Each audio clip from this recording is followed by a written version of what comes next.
उत्तराखंड के टनकपुर में सीएम पुष्कर सिंह धामी ने बीआरओ डायमंड प्रोजेक्ट को संबोधित किया। इस दौरान सीएम धामी ने कहा कि बीआरओ का राज्य के विकास में बड़ा योगदान है। बीआरओ की वजह से आज राज्य में सड़कों को गति मिल रही है। इसके अलावा भी उन्होंने अपने संबोधन में क्या कुछ कहा, सुनाते हैं आपको।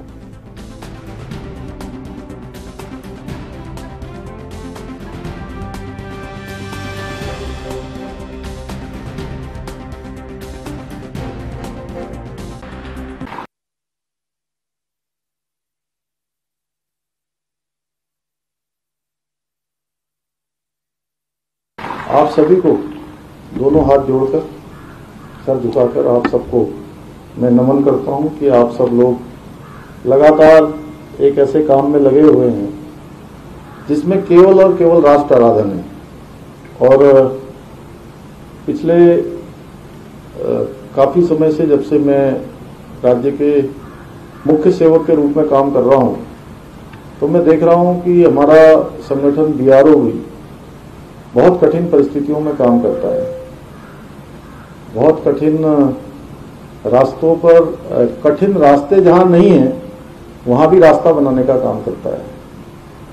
और बहुत कठिनाई है, बहुत सारी दिक्कतें हैं, लेकिन उसके बाद भी आपके हौसले और आपके जज्बे को मैं सलाम करता हूं, क्योंकि आप सबके कारण से जहां हमारी सड़कों को गति मिलती है, सड़कों को निर्माण और पुनर्निर्माण का मार्ग प्रशस्त होता है, वहीं आप एक मोर्चे पर लगातार काम करके कहीं न कहीं देश की सेना को, देश की रसद को, देश के गति को, देश की शक्ति को, देश की मति को, देश की प्रगति को, देश की उन्नति को लगातार बढ़ाने का काम करते हैं। आप सभी को दोनों हाथ जोड़कर, सर झुकाकर आप सबको मैं नमन करता हूं कि आप सब लोग लगातार एक ऐसे काम में लगे हुए हैं जिसमें केवल और केवल राष्ट्र आराधन है। और पिछले काफ़ी समय से, जब से मैं राज्य के मुख्य सेवक के रूप में काम कर रहा हूं, तो मैं देख रहा हूं कि हमारा संगठन बीआरओ भी बहुत कठिन परिस्थितियों में काम करता है। बहुत कठिन रास्तों पर, कठिन रास्ते जहां नहीं है वहां भी रास्ता बनाने का काम करता है। और बहुत कठिनाई है, बहुत सारी दिक्कतें हैं, लेकिन उसके बाद भी आपके हौसले और आपके जज्बे को मैं सलाम करता हूं, क्योंकि आप सबके कारण से जहां हमारी सड़कों को गति मिलती है, सड़कों को निर्माण और पुनर्निर्माण का मार्ग प्रशस्त होता है, वहीं आप एक मोर्चे पर लगातार काम करके कहीं न कहीं देश की सेना को, देश की रसद को, देश के गति को, देश की शक्ति को, देश की मति को, देश की प्रगति को, देश की उन्नति को लगातार बढ़ाने का काम करते हैं।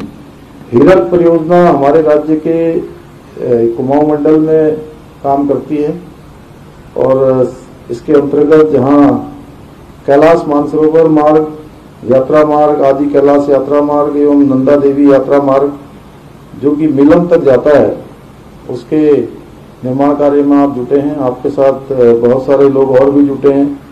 और इन मार्गों के बन जाने से, अभी मैं रास्ते में बात करते हुए आ रहा था आदरणीय अजय टंटा जी से, कि जहां ब्यास घाटी और जवाहर घाटी में रहने वाले जो लोग हैं, जो बहुत ही कठिन स्थितियों और कठिन परिस्थितियों में रहते हैं, उनकी जीवन शैली व जीवन में अमूलचूल परिवर्तन और निश्चित रूप से कहीं न कहीं उन्नयन होगा, कहीं न कहीं उनको आगे बढ़ने का मौका मिलेगा। और कैलाश मानसरोवर और आदि कैलाश यात्रा के बन जाने से समस्त देशवासियों को इन तीर्थ दर्शन बहुत आसानी से हो पाएंगे।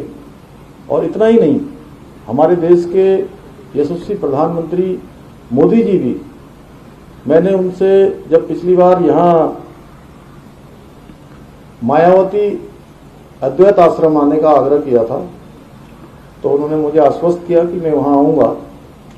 मंडल में हम लोगों ने संकल्प लिया है कि जितने भी हमारे प्रमुख धार्मिक स्थान हैं, प्रमुख मंदिर हैं, पौराणिक मंदिर हैं, उन सभी का जीर्णोद्धार करेंगे। उनके जाने वाले रास्तों को जहां चौड़ीकरण करेंगे, उनको जोड़ने का काम करेंगे। उनकी आधारभूत संरचना, अवस्थापना सुविधाएं जैसे पेयजल से लेकर बिजली, पानी, स्वास्थ्य, जितना भी वहां पर सुविधाएं हो सकती हैं, उन सभी सुविधाओं को हम बनाएंगे। तो माननीय प्रधानमंत्री जी ने मुझे उस दिन आदि कैलाश के बारे में पूछ रहे थे और उन्होंने आदि कैलाश के बारे में विस्तार से जानकारी करी और आप सब लोग उस काम में लगे हुए हैं। आप सब लोग मिशन कर्मयोगी की तरह लगे हुए हैं और मुझे पूरा विश्वास है कि जो मिशन होता है वह तो केवल मिशन होता है, मिशन में कोई ऑप्शन नहीं होता है। इसलिए जिसका नाम मिशन है तो मिशन अवश्य सफल होगा। मैं आप सबको बहुत, और इस बार जो हमारी यात्रा चली है, चार धाम की यात्रा, चार धाम यात्रा में अब के साल रिकॉर्ड तोड़ यात्री आए हैं। 40 लाख यात्रियों ने और पर्यटकों ने, श्रद्धालुओं ने अभी तक यात्रा में अपना रजिस्ट्रेशन करवा लिया है, जो अब तक का सबसे बड़ा रिकॉर्ड है। इसी प्रकार से पिछली जो कांवड़ यात्रा हुई है, कांवड़ यात्रा भी सारी हरिद्वार से ज्यादा, पूरे देश में अगर सबसे बड़ी कांवड़ यात्रा कहीं होती है तो हरिद्वार में होती है। सारे शिव भक्त कांवड़िए मां गंगा का जल लेकर अपने अपने स्थानों पर जाते हैं। तो इस बार जब कांवड़ यात्रा प्रारंभ हो रही थी तो ये भी हमारे लिए बहुत बड़ी चुनौती थी, क्योंकि 2 साल कोरोना महामारी के कारण से कांवड़ यात्रा हो नहीं पाई थी। और जब बड़ा अनुमान हमको लगने लगा कि इतने श्रद्धालु आने वाले हैं, तो एक बहुत चुनौती थी कि कैसे इस यात्रा को हम व्यवस्थित करेंगे, कैसे इसका मैनेजमेंट कर पाएंगे, कैसे ठीक प्रकार से यात्रा हो पाएगी। लेकिन भगवान शंकर की कृपा से, भोलेनाथ की कृपा से, महादेव की कृपा से और आप सबकी शुभकामनाओं से 4 करोड़ शिव भक्त कांवड़ियों ने मां गंगा का